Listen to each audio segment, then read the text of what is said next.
How to assemble a computer. Note that this is not a detailed guide and should be used to have a basic understanding of the concept. The first thing you need to do is gather the components for your computer. The components you'll need is a tower/case, a power supply, a motherboard, a graphics/video card, a hard drive, a surge protector, an operating system, a CPU, RAM/memory, a sound card, and an optical drive. The next thing you need to do is find an area to work on, such as a big wooden table or anything that can insulate electricity. Make sure there's enough room so you can fit every single component onto the table.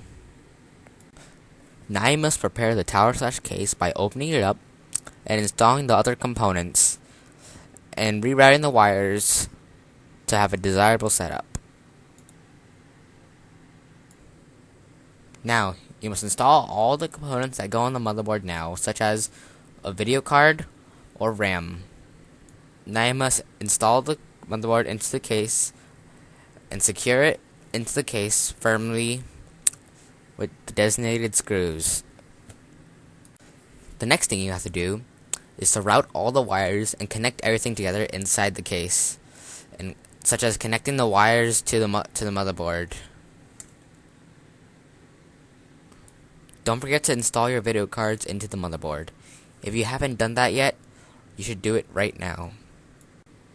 Also, don't forget to install the power supply if you haven't already. Now, the assembly should be done. Now you should test out the system and boot it up for the first time.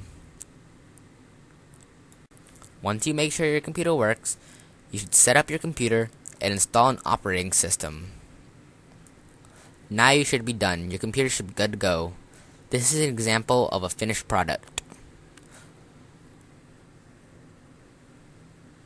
Now you're done with your computer, hopefully. And I hope you have fun using your brand new computer that you built yourself. To make this video, I used the website Tom's Hardware to find the basic steps in order to build a computer. Remember that this is only the basics, and I did not go into any detail, and you should use the assistance of another guide to help you.